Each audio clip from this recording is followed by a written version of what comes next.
Hi, this is Isaiah Williams with Avilution, and over the next few minutes I'm going to show you what Avilution has been working on for the last year. For decades, with traditional round dial instruments, aircraft manufacturers and owners were able to select the brands and types of instruments they wanted and arrange their panel in a logical way.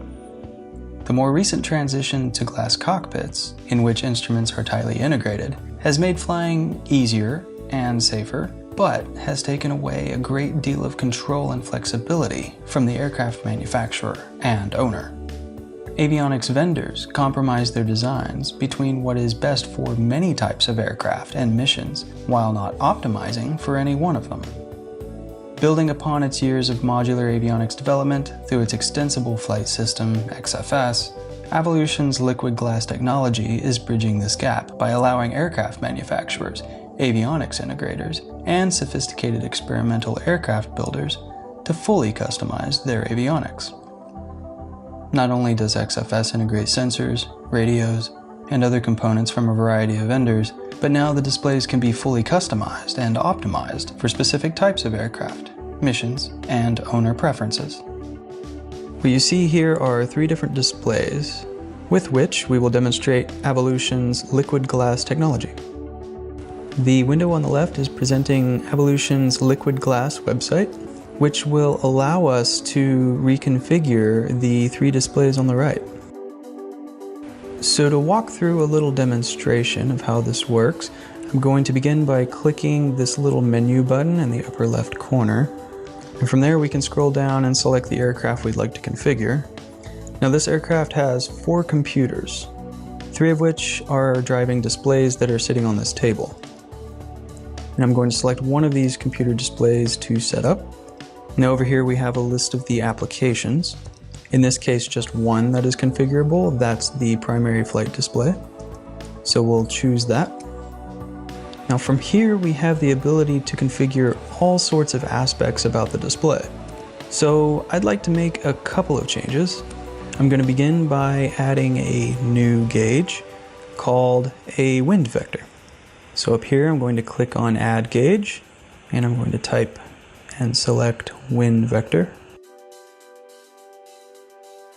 Now here we can see the wind vector added to our screen. I'm going to select and move this wind vector to an area of the screen that I find appropriate. I'm also going to resize it and finalize its position. Now I'm also going to scroll down to this book element that already exists in our display. I'm just going to move it over here and increase its size. As you can see, all these changes we're making are updating in real time on the interface. Now once I have the interface the way I like it, I can go up here to the upper right corner, save changes, and then I'm going to build the configuration. Now if we look over here on our display, once our screen boots up, you can now see that the changes we made on the web interface have been updated over here exactly the way we've made them. You can see right there is our wind vector. And then if we look down here, the book pages with the FMS.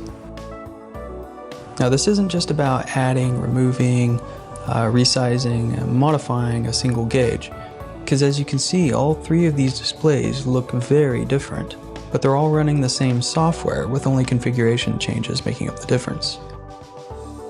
The liquid glass website can not only be used to configure the way these instruments look, but it can even describe what components are installed in the aircraft and the way they're connected together. The website can also be used to configure what kinds of devices are installed in your aircraft.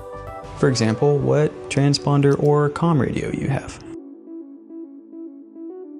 If you're attending Oshkosh, we encourage you to come by our booth, number 417.